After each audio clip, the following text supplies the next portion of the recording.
Welcome to Codex, a history of video games. I'm Mike Coletta. And I am Tyler Osby. And today we're getting into the Macintosh. Hello, my name is Macintosh. That's what the Mac said when Steve Jobs first introduced it.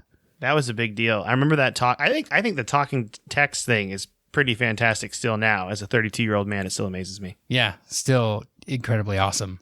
But the Mac could do it way back in 1984. That's right. Yeah, the Mac is the longest running product in Apple history. I mean, I'm a Mac user even to this day. I mean, I'm not using a Macintosh that was made in the 80s, but my current computer's lineage can be tracked all the way back to the original Macintosh released in 1984. I do find it kind of interesting to think that the two most used computer platforms today, the Mac and the PC, they both have their roots way back in the 80s. Like the IBM personal computer was released in 1981, and even today's mega gaming rigs can trace their roots all the way back to those days, and I think that's pretty cool. That is pretty wild. Yeah. But today, we're going to talk about the Macintosh, and more specifically, some of the great games on the Macintosh. I think it's funny because the Mac gets a lot of flack for not being like a gaming machine, right? That's the whole joke. Mac has no games. Why no real self-respecting gamer buys a Mac to play games. And while that's sort of true today and kind of has always been true, I want to talk about the era of Macintosh known as the Classic era. I'm pulling a lot of stuff today from a book called The Secret History of Mac Gaming by Richard Moss, which is a really cool book that takes a look at the video game scene of the early Macintosh. So the Classic era, as defined by the book, is the time period starting with the original Macintosh in 1984, running until about 2000, 2001. Basically, any Mac running classic Mac OS, which is any version of the software released before Mac OS 10. That was a big breaking point in modern and classic Macs. Although I did not know that. Yeah, OS 10 itself is 20 years old now, but there's definitely a breaking point. So that's why when you were asking me what my Mac Mini ran, and I said Mac OS X, you were like, yeah, no duh, and I just didn't understand it exactly. Yeah, it's like being like, oh, what does your PC run? It runs Windows. You're like, okay, okay, great. But this classic era of Mac OS was like a time period of strange experimentation, and there was a lot of indie software because it didn't make economic sense for larger game developers to put their AAA titles on the Mac because the install base for the Mac was never as large as the IBM PC and PC-compatible computers. So the companies that made games for the Mac tended to be smaller, a little bit more experimental, and fiercely devoted to their platform. They were, in short, just like the users they were making games for. So let's start all the way back at the beginning, because part of the reason these games were so cool is because personal computers were in such a Wild West era when the Macintosh was released. So a little bit of history on the Mac itself. The Mac started development in 1979, way away from the rest of the company in a completely separate building. This was at this time the Apple II was in full swing, and it had propelled the company far beyond Steve Jobs' garage that they had been in just a few years earlier. But by the late 70s and early 80s, it was clear that a paradigm shift was coming in computing. Graphical user interfaces, or GUIs, which is just a fun word to say, GUIs. GUI. Were really just kind of theoretical at the time. There were some engineers at Xerox, yes, the copier company. They had developed a GUI and showed it to high-profile folks from tons of different computer companies, including Apple's Steve Jobs and Microsoft's Bill Gates. So everybody who was anyone in the computer business knew that GUIs were coming, and it was kind of a bit of a race to see who would get there first. The hardware was getting faster, and soon the right hardware would exist to make this a reality for people at home. What I think is also funny about the Macintosh is when it first was sort of being worked on, Steve Jobs hated it. He thought it was so dumb and that it was never going to work. And so he that's why it was off in this building on its own. I just think that's funny because even though Steve Jobs made a lot of good decisions, he also made a lot of bad decisions too. I think you can say that about anybody, for sure. Yeah, for sure. Yeah, for sure. But yeah, this is one of those things where he's known. Oh, sorry. Sorry, I'm just saying, I'm not a Steve Jobs defender. Just putting that out there. Yeah. Just want to let everyone know. He's known for having really good visions on how computers and mobile phones and devices should be, but he's also made a lot of bad decisions in that sense too. He was also working on a project at the time called the Lisa, which we'll talk about a little bit in a minute here, which was kind of a proto Macintosh. And I think he saw the Lisa and the Macintosh as being these competitors within Apple. And so because he was working on Lisa, which was named after his first daughter that he disavowed knowledge of until way later after she was born. But he named this computer after her, and so he was working on that. And so he didn't want the Macintosh to be as big as that. But in 1980... I didn't know about that daughter thing. That's oh, weird. yeah.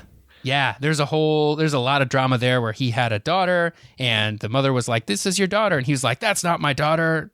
We'll never help you with her." And then named a computer after her, and they were like, "But isn't that not your daughter?" And he's like, "Yeah, still definitely not my daughter." And you're like, "Okay, bud, you named a computer after her." Steve.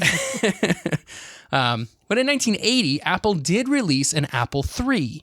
But there were early hardware troubles that had them recalling tens of thousands of units due to failure because the system didn't have an integrated fan or even air vents to keep it cool. And that was something mandated by Steve Jobs. Yet another bad decision that Steve made. He didn't want fans? No fans, and no air vents either. So the thing overheated all the time. There were a lot of other problems. It was kind of rushed to market. There were a lot of other problems that went wrong with it, but they had such a high failure rate that they just never caught on. It was backward compatible with the Apple II, but that early damage done by the hardware failures of those early Apple IIIs meant that Apple would just kind of cease production of the 3, and they would just continue putting resources into the Apple II line for the next few years. So, okay, it's 2020 right now. Yeah. You know how bananas you would sound if you made a computer for sale, like for retail, with no fans and no air vents? Like, is it just because the old Apples didn't have them? Is that why? Yeah, Steve Jobs was adamant against that. Like the Apple II that I have here doesn't have a fan. It does have some like air vents on it. Does it overheat though, or no? No. I guess they just didn't have as many moving parts, so he probably didn't think it was necessary, huh? Yeah, they didn't get quite as hot, and like you could kind of design around it. There were a lot of other reasons the Apple III, like maybe you could have got away with the no fans and no air vents on the Apple III if they had just done engineering better around it, but they really just didn't because it was kind of rushed. The original Macintosh didn't have a fan in it either. They're like, if you want to make it so it doesn't overheat, you need to, the engineering made it so you could do a walk-in fridge that you run it in all the time. Yeah. You just have to have a walk-in fridge. And it's fine. The MacBook today, the MacBook, I don't know what they call it, MacBook Nothing, I guess. It's not the MacBook I think Pro it's just or the MacBook Air. Now, I think. Yeah, the MacBook does not have a fan in it. Interesting. Yeah, so they do exist. Yeah, okay. Sorry, that just stood out in my mind. I don't mean to make any cheesy jokes, huh? Call back to that review. Okay, we can keep going. Nice. But in 1983, Apple released the Lisa, which, like I said, was sort of a proto-Mac that had a GUI, ran on the same Motorola 68000 processor, and used a mouse as the primary input device. It was pretty neat, but there wasn't a lot of software for it, and there weren't a lot of people who needed to use it for work. It also didn't help that the thing cost as much as a new car, starting at $10,000 in 1983 dollars, so that's almost $25,000 in today's dollars. But the Lisa was just the beginning. And Apple had something coming that they introduced in January of 1984, the Macintosh. And they did it with this really cool Super Bowl ad. It had like 1984 images and somebody throwing a hammer at Big Brother. And it was all very emotional and very cool ad for the time period that is kind of iconic today. If you've never seen that ad, you should look up the Macintosh 1984 ad. I think it's one of the few things I have seen is that ad. Ooh, yeah, it's very cool. Yeah, it is really cool. So the original Macintosh ran on that Motorola 68K processor that the Lisa used. It was clocked a few megahertz higher, and it came with 128K of RAM. It was a little bit of a step back in some ways from the Apple II because it had a tiny built-in 9-inch screen that, while it had a decent resolution of 512 by 342, it was completely black and white. Not even shades of gray, just black and white. Even the Apple II, released in the 70s, nearly 10 years before the Macintosh, had color output right from the start. But the Mac did not. Completely black and white. It's an interesting choice. Yep, but that's what they had to do, I guess. 128K of RAM really doesn't give you a whole lot to work with when it comes to graphics. Yeah. So the Mac used a mouse as the primary input. Now, earlier computers could use mouses too. You could buy one for your Apple II if you had software that could use it, but the Mac made it standard. And Apple had human interface guidelines, which included nearly 50 pages for developers on how to use the graphics in a way that was not just good, but also consistent with how Apple would use them and how other developers should use them, which made the GUI a consistent experience as users went from program to program. That was something that earlier GUIs didn't do as well. Like you could get, there were programs that used graphical interfaces on an Apple II, but every program was different in how they decided to do those. And so there wasn't really like a standard like design language put forth, and the Macintosh had that. Like if you opened up a program on the Macintosh, you knew generally how it was going to work because you knew how other programs on the Mac worked, and that was something that Apple worked really, really hard on to make sure that the Mac was going to be a great platform. So wait, so if just so I'm clear, okay, Ding Dong Mike is here, everybody, welcome. Okay, when you say a GUI, a graphical user interface, you mean like a home screen, right? And like that's the way it's like got graphics on it, like the way you interact with the computer. Yeah, it's got graphics, the way you interact with it. There were programs that you could interact with graphically on like an Apple II or other like PCs and stuff, but every program was different, and the operating system itself was not graphical. And it's not just like, and we mean when we say like a non-GUI would be just text. You're just typing in text, running commands. Okay. I thought I was right. I'm like, I want to be sure, and maybe there's a listener out there that was also confused, but I want to be sure. So you got it. Yeah, that is exactly right. Nailed it. 10 points for Gryffindor. Let's keep going. All right. So the Mac launched in January of 1984, and Apple's marketing was really, really muddied. So computers weren't thought of as entertainment machines at the time. They were business machines, and maybe they had some gaming capabilities like for the kids, like people sort of made hobby games on them or whatever. The Mac was simultaneously trying to shed previous conceptions of what a computer was, because it was all new. The way you thought about using a computer was different with a Mac, but it was also trying to do the same business tasks that Apple IIs and PCs were filling.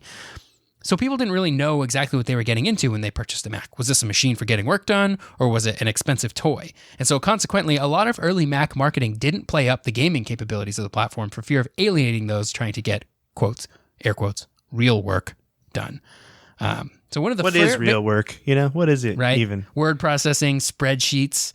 That's all that people did. I don't know. I think spreadsheets are pure entertainment. Every day I just boot up my computer, get super excited for Google Sheets, feel alive. Yep.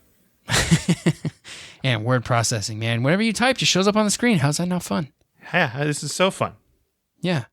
One of the very first games made for the platform, called Alice, was this sort of chess-like game where Alice from Alice in Wonderland defeated enemies on a chessboard. We'll talk about it in a minute. It was almost included with every single Mac sold, but the marketing folks didn't want to include any games with the Mac. So Alice, they ended up renaming it Through the Looking Glass for some legal reasons, was released at retail, and it did not do very well, which sucks, because that could have been a cool game if it had been included with every Mac. But marketing folks were like, "This is not a gaming machine." I'm gonna wait for you to describe this game, because I think I might have played this game. Okay, and I'm really excited about this. That I think I might have actually played this game. Well, we'll talk about it in just a minute here. So while the marketing team didn't want to emphasize the gaming capabilities of the Mac in the early days, that doesn't mean there weren't games on the platform. So let's take a look at some of the most influential and important games of the classic Mac era. I also highly recommend to anybody who is interested in Mac gaming to check out that book that I was just talking about earlier. It's called The Secret History of Mac Gaming by Richard Moss. It's like $8 on Amazon for the Kindle version, and it is full of history about early Mac games and their developers. It's just very, very cool, and it has some cool check out that stories. Book. Yeah, I'm going to check it out. That sounds really interesting. Yeah, so let's talk about some games. Now, these are in no particular order, and I'm mainly going to focus on games that sort of felt like Mac exclusives. Some of them would technically be ported to other platforms, and even though Mac has no games, there were actually quite a few PC titles that were ported to Mac, especially in the mid-late 90s. I don't want to talk too much about those, but it might be worth doing a more modern, like games-focused PC episode, too. I'd be into that. I think it's very good. Like we could go like late 90s to sort of 2000s probably. So most of these games are games from the 80s. There are a couple from the 90s. I'm definitely not going to cover everything here, obviously. There were so many games back in the day, but I kind of tried to get a good smattering of influential games here. So the first game that I want to talk about is called Through the Looking Glass, which is that Alice game that I was just talking about. This is one of the earliest games on the Mac, and back in those days, lots of games were made by just one person. This game was actually originally developed for the Lisa, but after Steve Capps showed it to the Mac team, he was given a prototype Macintosh to port the game to, because Mac wasn't out yet. Steve Jobs was so impressed that he got Capps to join the Mac team once the Lisa had been released. Through the Looking Glass, like I said, was originally called Alice, but there was like a database program that used the name Alice, so they couldn't, because copyright infringement, I guess. But the gameplay is Alice versus chess pieces.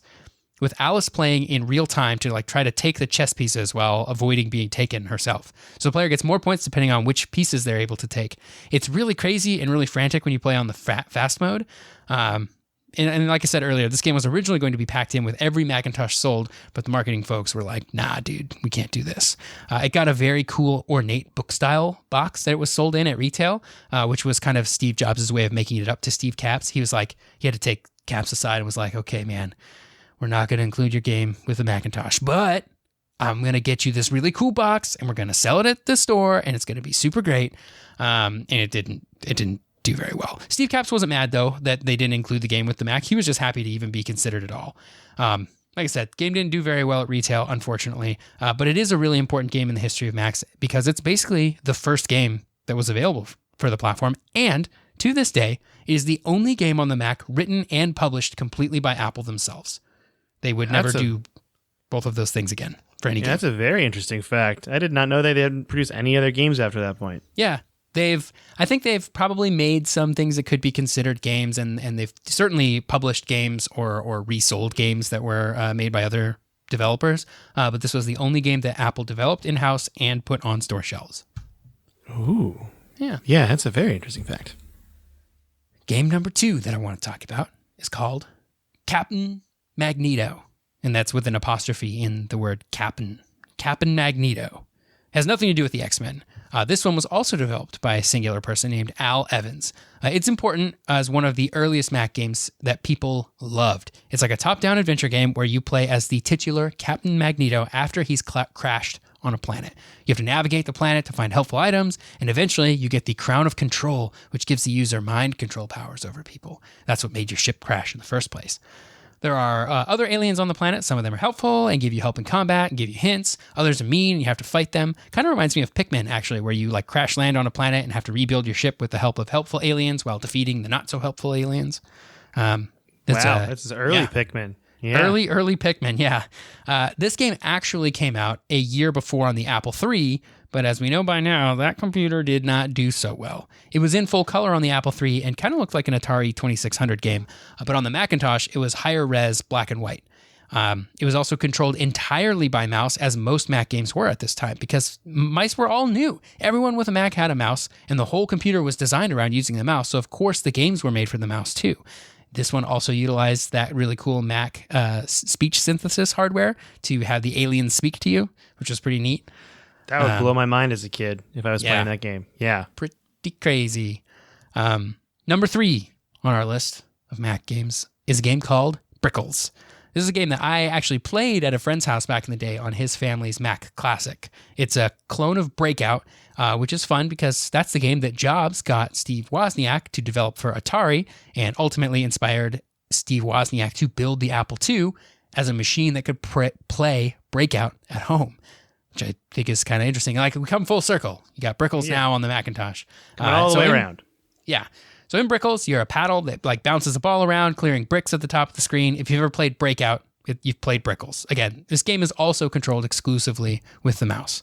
A little side note on this game, another game that I used to play a lot as a kid on this same friend's Mac Classic was a game called Shuffle Puck Cafe, which was a really weird game where you play Pong in this sort of like 3D fashion, where your paddle is like closer to the screen and the enemy's paddle is farther away, and you hit like a hockey puck back and forth in a Pong style game.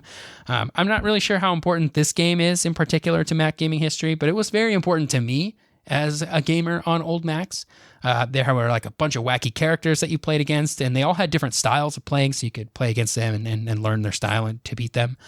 This game is really weird and fun to play on newer machines because it runs super fast. It's one of those games that just like the speed of the processor is what kept it slower. So if you put it on like a Mac today, it runs so fast that like it's basically unplayable. Like you hit the puck and it gets hit back to you and you don't even have a chance to react. I'm sure there are ways to get around that, but that's one thing I've noticed, like trying to play this game on newer machines. So yeah, that's Shuffle Puck Cafe. Number 4 on the list here. Again, these are in no particular order, but number 4 is a game called Crystal Quest, which was one of the first Mac games to really blow up and get popular. It was the sequel to an earlier game called Crystal Raider, which was a similar game but was less popular. So in Crystal Quest, you play as a spaceship that moves around with the mouse. Again, seeing the trend here of mouse games. Your goal is to pick up all the crystals on the screen and then destroy the enemies that are on the screen too by firing your gun at them. So it's kind of asteroids like. Once you've done that, you move through a gate at the bottom of the screen and you move on to the next screen where the game gets progressively harder and harder. It's not too complex, but it was the closest thing to an arcade game that the Mac had at the time, and people loved it. They went bonkers for this game. It sold super, super well. It was really easy to learn and hard to master. So that's part of like a successful arcade game. I feel like you got to know what you're doing immediately, but like then it gets really, really difficult.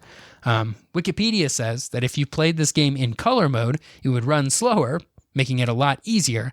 And that was not by design. That was just because color mode required more processing power and RAM to pull off. So the game had to run slower because of it. So you got a little bit of an easy mode built in there if you ran the game in color mode. That's funny. Yeah. Number 5 is called World Builder. And this one is less of a game and more of a tool set, like when we talked about Pinball Construction Set on the Apple II. World Builder basically helped people build sweet point-and-click adventure games. It was released in 1986 and aided developers in creating a lot of the point-and-click adventure games that were around that time. There were a few standouts, a game called A Mess of Trouble and a game called Another Fine Mess. I think those are in the same series. The first one, A Mess of Trouble, is actually available on iOS these days, so that's neat. You can get it on the App Store. I think it might not be on there anymore. But yeah, World Builder isn't... Oh, sorry. Oh, sorry. I was just going to say, it's weird how apps, because if you think about how old the iOS store is now, like there were so many games on there that you could still, like I bought Crash Kart when I had a first iPhone a long time ago, and I can still download it from the App Store, but it is not listed being available for purchase at all. Yeah. You know? And there are tons of games that just don't work on newer phones anymore, and they just take them off. Like I remember paying $5 for Tony Hawk Pro Skater 2. I had a blast with that game. It's not on the App Store anymore. It doesn't run on newer phones. Shame. It's a total Real shame. bummer. I know. I feel like I wasted $5. Nah, it wasn't a waste. I had a lot of fun with that. But yeah, so World Builder wasn't really a game in and of itself, but it was really popular and it contributed pretty heavily to the early Macintosh gaming scene. So number 6 is a game called The Colony. And this one is actually really, really cool. It was one of the first 3D rendered games on any platform. It was a first-person shooter developed in 1988. So it goes way, way, way back. Way predating Doom and Wolfenstein. Other 3D games of its day used like pre-computed views to show 3D graphics where like the 3D was like computed beforehand. But The Colony rendered everything in real time at a decent frame rate, even on the original Macintosh. It was also one of the first games developed on the Mac itself. So in the early days of Mac development, you actually had to own a Lisa to write and compile programs for the Mac, which I think is very interesting. So if you wanted to be a Mac developer, you not only had to own a Mac, you also had to own a $10,000 Lisa to be able to even write programs for the Mac. That's a lot of money right there. It's a lot of 1980s dollars. Yeah, you had to be loaded to write programs for the Macintosh back in the day. But later on, a few years in, or shortly after the Mac came out, it gained the ability to compile its own programs with the release of various C compilers for the platform. And The Colony was written using one of those C compilers. The story is a little bit similar to Captain Magneto, where you've crash landed your ship and you need to rebuild it and stop aliens from taking over everything. The game looks really, really impressive for the time. So I definitely advise like looking this game up on YouTube and just looking at some gameplay and being like, wow, they could do this in 1988. There's a good video on YouTube where the developer himself kind of walks people through the game, giving interesting tidbits on the development as he goes. Like I think that video is only a few years old, so it's like has that perspective of like 30, 40 years later, which I think is really interesting. Yeah, I'm looking at it right now, and it is pretty amazing that this came out then. Wow. Yeah, and he like talks about all the programming tricks that he did to make it run as smooth as it does, and it's just very impressive. So, yeah, I mean this is impressive. It kind of looks like the graphics. If you want me to describe it to the listener right now, it looks a lot like Microsoft Paint, like it was made in Paint. Yeah, kind of. It really does look like it. It was like if Microsoft Paint could be used to make 3D scenes. Yeah, it's really funny, but it looks really cool. And the fact that it still looks cool and it was made in 1988 or whatever is amazing. Yeah, that's amazing. Yeah, it's a pretty cool looking game. Next game on our list here is a game called Glider Pro, which I do remember playing as well back in the day.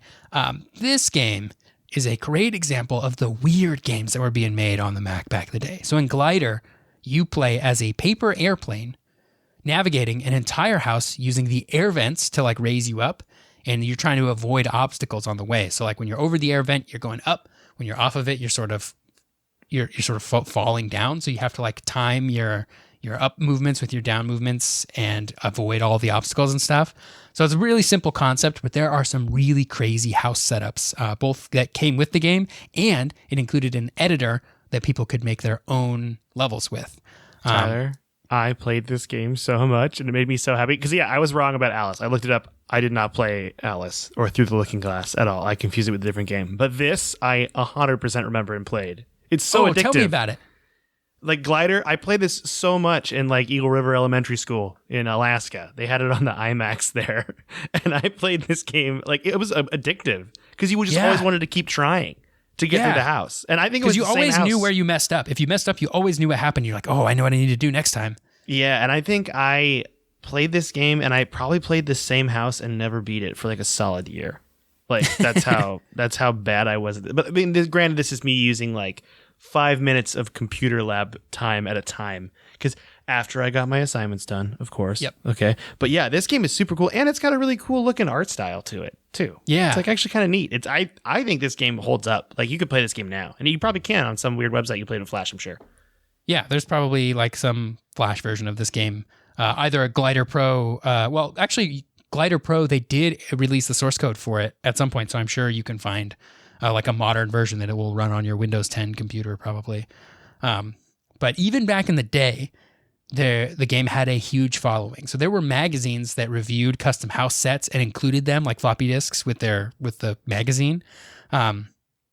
Which is just really cool. Like there was a whole scene around making Glider levels and houses. And being able to create your own levels with the included tools is awesome. And like I said, people still play this game, and you can just get it free. So okay, you can become a Jaybird master, and I'm going to become a Glider Pro master. That's what we're going to do. You're going to be a Glider Pro? Yeah, I'm a Glider Pro. A Pro Glider Nice. Pro. Pro Glider Pro? Mm-hmm. Okay, next game on the list, probably one people are like, how have you not talked about this game already, is a little series of games called the Marathon Trilogy by a small indie company named Bungie. What? Yeah. So, oh my goodness. I mean, when we're eventually, I'm sure, going to end up doing a history of Bungie games. We'll talk about this more, but I am. Oh yeah. On the edge of my seat right now, Tyler. Keep going. I'm sorry. This is the most important game series to Bungie outside of the Halo series, I think. The Marathon Trilogy, which was released in 1994, were the Mac's answer to Doom. Before Doom came out on the Mac anyway. The Marathon games were like, they were basically Doom for the Mac, and at least for the first game, they were exclusive to the Mac. Like people bought Macs to play Marathon, I assume. I don't actually know. Macs were very expensive, so maybe not. But I'm going to drop thousands of dollars to play this one game. People have done crazier things, People have done crazier things. It's cool because it's like a space sci-fi first-person shooter, and it deals with a lot of similar themes that the Halo and Destiny games deal with. It takes place in the future. It's in space. Artificial intelligence plays a pretty huge role. Like I said, it's a first-person shooter, but it has heavy emphasis on the story, which is something that FPS games really didn't do at this point in time. Doom, like the story was like there just to sort of give you a reason to shoot demons, but nobody really cared about it. The Marathon games were driven by that story, and there were 3 of them. There was Marathon, Marathon Durandal, and Marathon Infinity, and they all came out 1 year after the other. So 1994 for Marathon, Durandal in 95, Infinity in 96. You could also dual wield weapons in this game, which is crazy. Taking it all the way back, they picked that one back up for Halo 2. Yeah, they didn't include that in Halo 1, but we get it.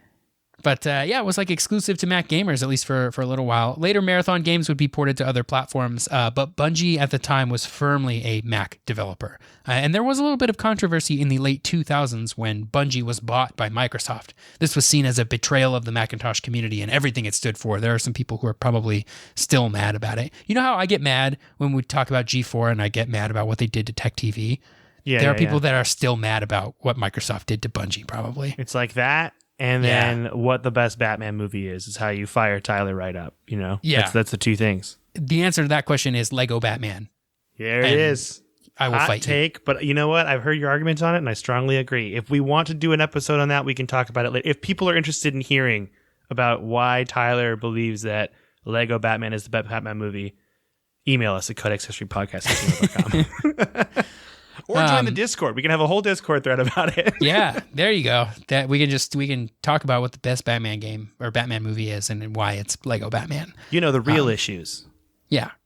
Fun fact about Marathon, though, is this game deals heavily with artificial intelligence and a concept called rampancy, which is where AI basically goes nuts for various reasons. But they would use this concept again in the Halo series, specifically in Halo 3, when Cortana, spoilers for the 10-year-old, 15-year-old game, Cortana begins the early stages of AI rampancy. So they were like still playing with those themes like 10, 15 years earlier, which is kind of crazy. Wait, man, is Halo 3 like almost 15 years old now? I didn't even realize 2007, so 13, yeah. Yeah, gosh. Okay. Feeling old. Keep going. Yeah, man. Oh, man. Woof. So, also, the tools that Bungie used to design the levels in the game was called Forge, which is something that also came back in Halo 3 as kind of a limited map editor. The Marathon series is one we probably should dive into deeper in the future, maybe as part of like a history of Bungie, or maybe there's enough content there to talk just about Marathon. I don't know. I'm going to try to find Marathon tonight, probably. Honestly, there's got to be free versions of it somewhere. The game's so old now. Yeah, the source code was released decades ago. Like it's everywhere. You can totally find versions of it to play. I'm all in on Marathon. Yeah, I have an original version on my Power Mac that's sitting behind me. My Power Mac G3. I can play OG Marathon, which is kind of cool. What's your frames per second on that? You think? I think there's like a limit of 30 probably on the original. Hey, maybe not even 30 frames per second. Not that bad. Not that bad. Cinematic. That's right. Next game on our list, we're getting towards the end of it, is a game called, you may recognize this game, a game called Bugdom. Did you ever play Bugdom? I'm not sure. I need you to describe this for me.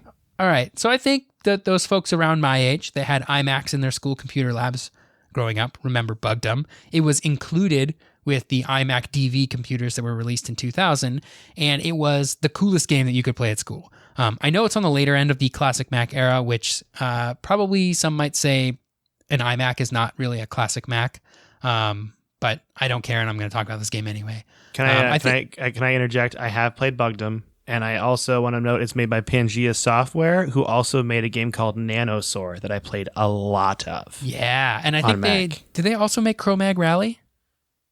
I'm not sure. I can look it up. You keep going. I'll look it up. I feel like maybe they did. I'm not going to talk about that game, but I think maybe they did. They did. They definitely did. Yeah. So they were making a lot of Mac games towards the late 90s. But I think Bugdom had kind of quite the effect on folks my age, so I want to talk about it. It's a 3D action platformer game where you play as a roly-poly who has to save the Bugdom from the evil fire ants. Roly can run, jump, punch, do all the standard like action platformer moves you'd expect. You play through a bunch of different environments, all of which feel like they sort of take place in a backyard, which is kind of fun. It feels like Banjo-Kazooie had a baby with A Bug's Life. And I have a special fondness for this game because it was the game that we could play after you finished whatever assignment you were supposed to do in the computer lab. You could play Bugdom. And it was so impressive because it was fully 3D. And I remember saying these words, and no one cared when I said them, but I said that it looked just like a Nintendo 64 game. It does. It does. And that like blew my mind that you could have a 3D game on a computer. I was like 10, so I didn't have a whole lot of experience with playing like 3D console quality games on my computer because I didn't have like a gaming rig then or anything like that. But I thought it was awesome. They made a sequel a few years later. Ultimately, though, the game like itself was like pretty mediocre. But it was the only game we had, and it was of exceptional quality when you had like 15 minutes to do something at the end of computer lab class, which was very cool. And it was developed first for the Mac by a Mac software company, so it makes the list, you know? It belongs here. I 100% agree with you. And I did play this game, and it's very fun. And yeah, I think I agree with you including it on this list, 100%. Great. The last game I want to talk about very quickly here is a game called Puzzle. And it's the game that started it all and was actually included with every Macintosh because it was technically a desk accessory and not a program itself.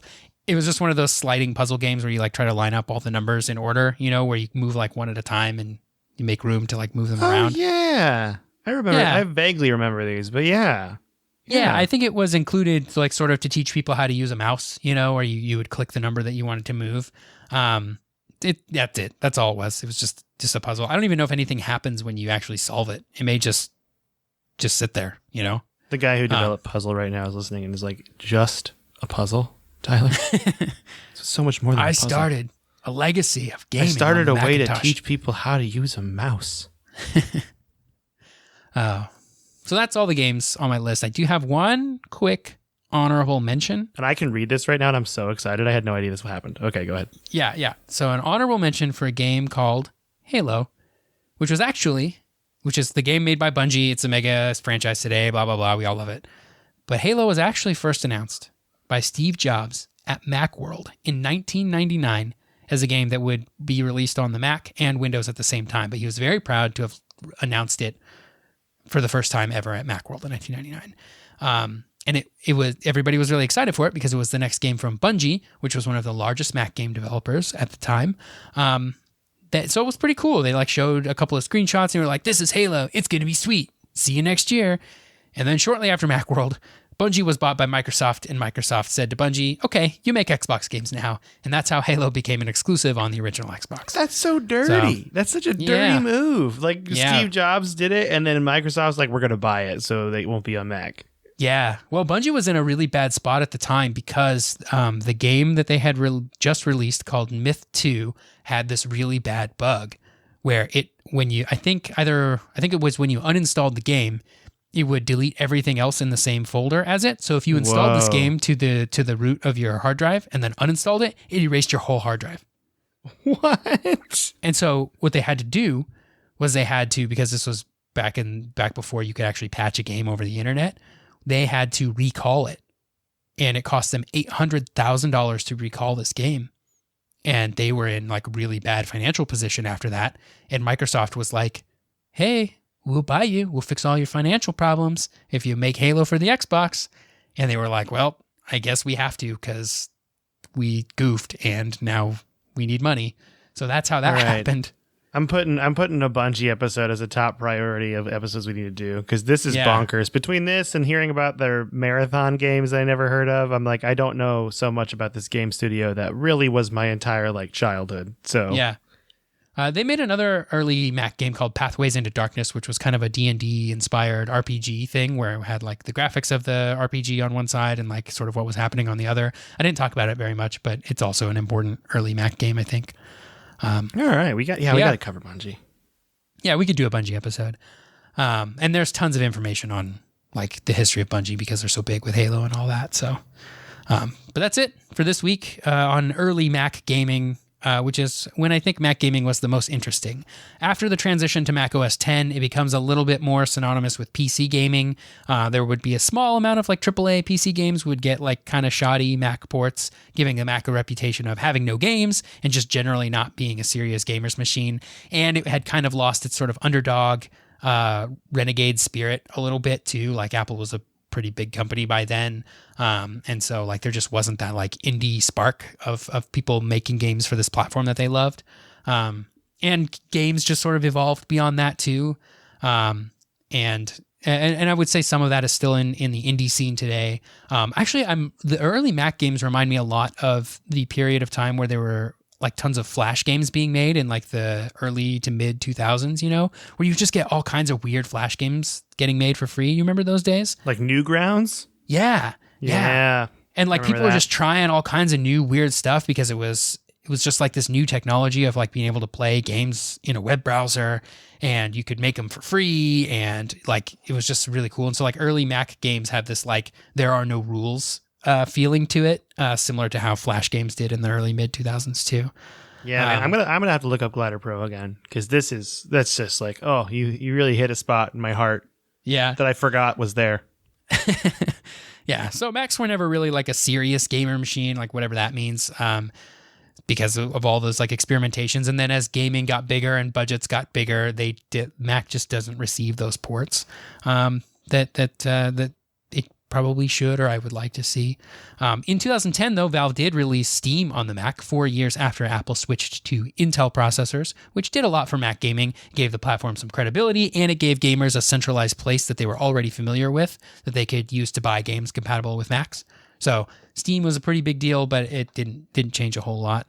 And with Apple switching to their own home-built processors in the near future, it'll be interesting to see how gaming on the Mac evolves. It may start to look a little bit more like gaming on iOS, which, while iOS is technically capable of doing some very, very cool things, I think it's prone to a lot of like mobile game things that are just like pay-to-win stuff that I don't find super exciting. But well, I guess we'll see how it goes. So yeah, Mike, what you been playing? Oh boy, this week, it's funny because I had all these plans to do like play Firewatch and stuff, and I actually am revisiting the Outer Worlds right now because I hit a wall essentially where I wanted to just play the main story. I don't really care about the side quests. I know they're good, but right now I just feel like I got no time. I just want to get the story, as fast as I can. So I dumped it down to story mode on the difficulty meter, and I'm having way more fun with it. Like I'm just plowing through enemies, like it's no big deal, but I'm getting to know like the characters and the world and stuff, and that's way more fun to me right now, and I'm enjoying it a lot, the Outer Worlds. So that's what I'm playing right now. Not too much, like an hour a day, maybe, because I play a lot of League of Legends with you at night, because we're training. Oh, yeah. We're just training to be better at League of Legends. That's right. But what have you been playing? Well, playing a lot of League with you at night, and we've been working our way through. We finished Halo Reach. And we finished Halo Reach. How did I forget that? Yeah, we finished Halo Reach. We played a bunch of Halo Combat Evolved today. We did. I would like to play through this series sort of how we played through the Gears of War series, just like kind of plowing through it on easy or normal difficulty. The funny thing too is I feel like normal on Halo is not that. It feels like easy in Gears of War. Like we're plowing. Yeah. We sometimes die, like, but we don't ever like wipe. Where we have to reload from a checkpoint. That never really happens. Yeah. So. Except when my cat turns my computer off, and then we have to start. That was the worst. Toby. That happened today. Yeah, Toby was so rude today and hit that switch off. He knew what he was doing too. He knew exactly what he was doing. He turned my computer off, and then he turned it back on, and then he ran away.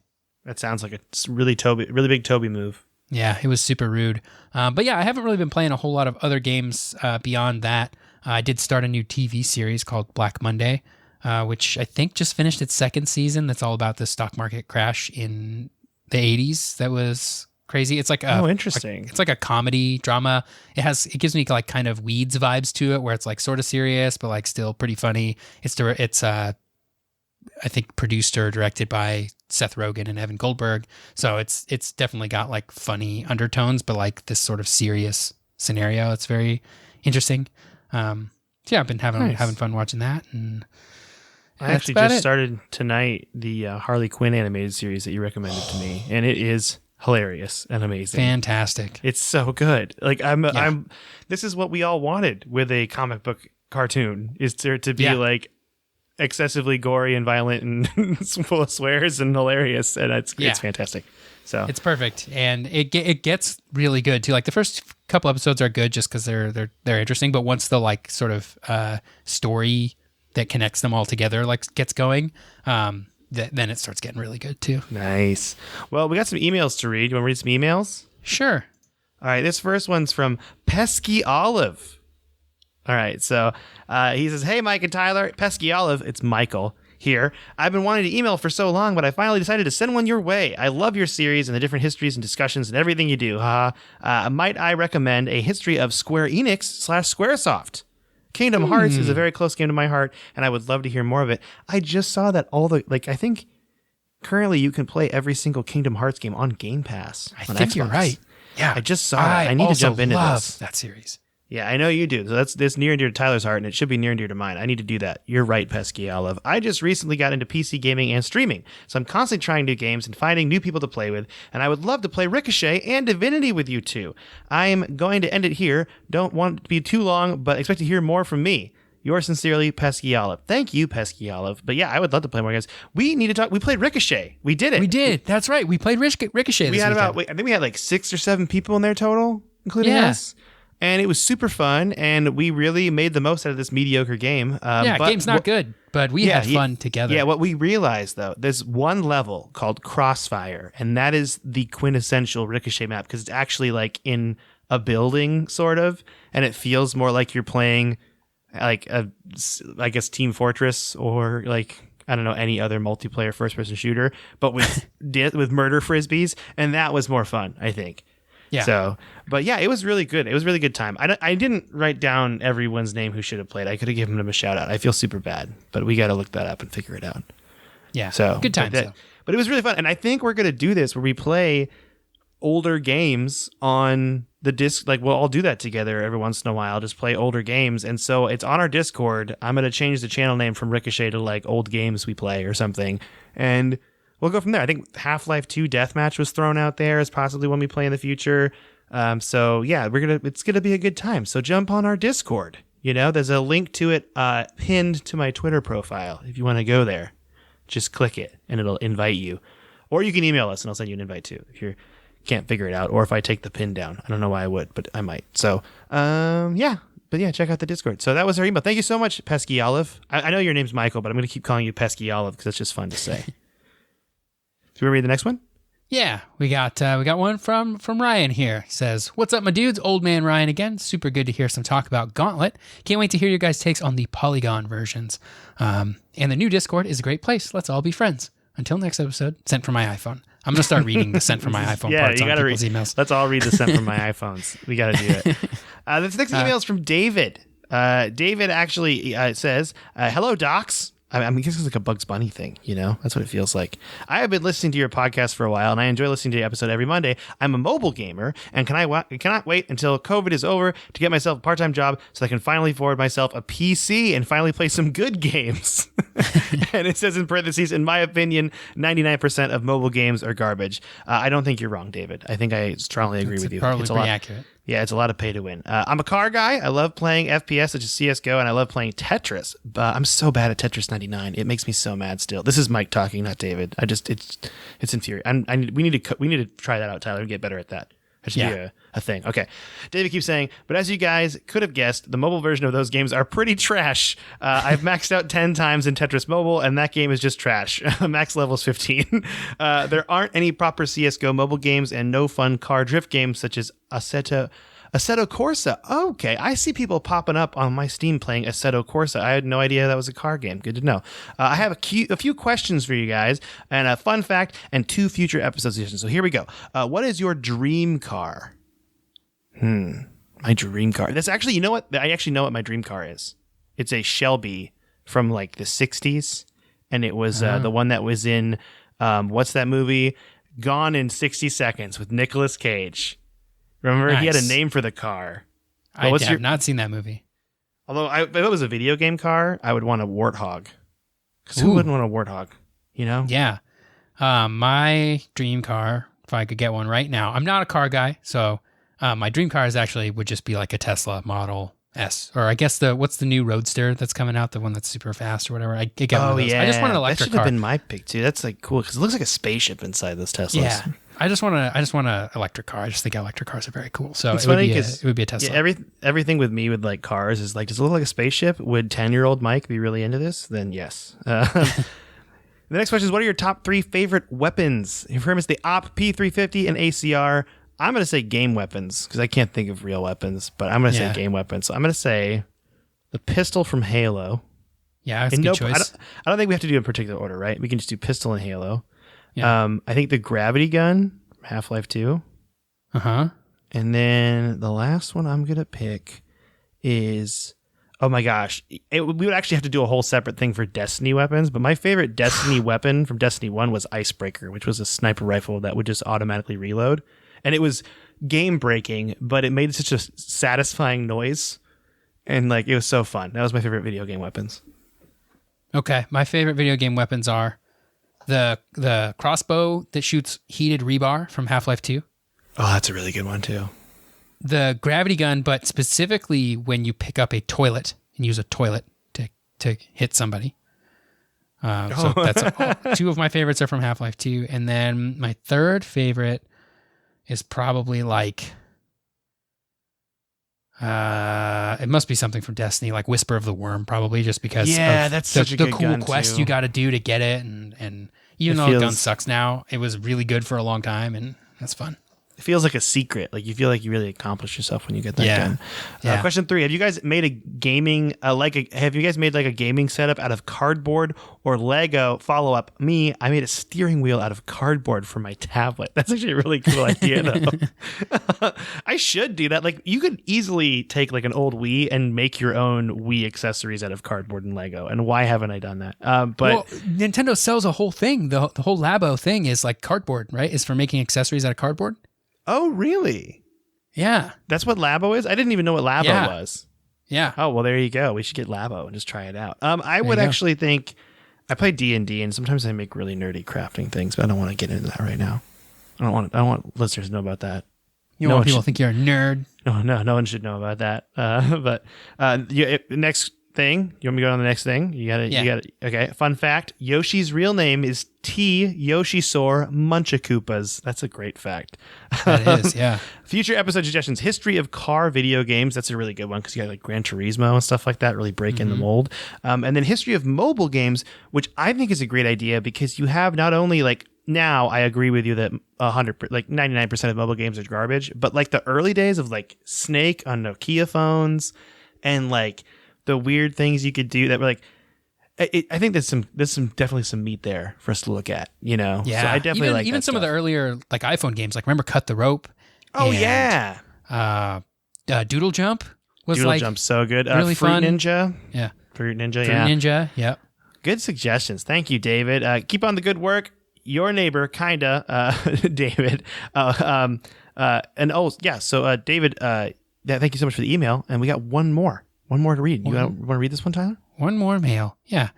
It's a pretty quick one. It's from Kellen. It says, hi again. Had an idea for a series you guys could do. You guys haven't talked much about video card games like Hearthstone or Legends of Runeterra. Now that would be cool. Love the show.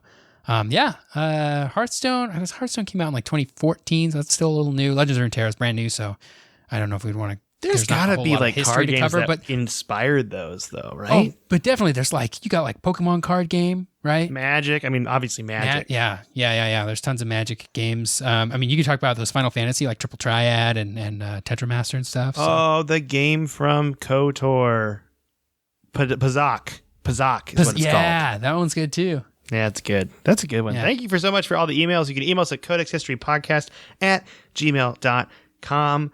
With that, you can leave us a rating, review, or whatever, wherever you listen to podcasts. That's helpful. Or if you're on Spotify, you can just tell your friends. You know, tell friends about us. We don't advertise this podcast. And our Discord is available to join. Please join our Discord.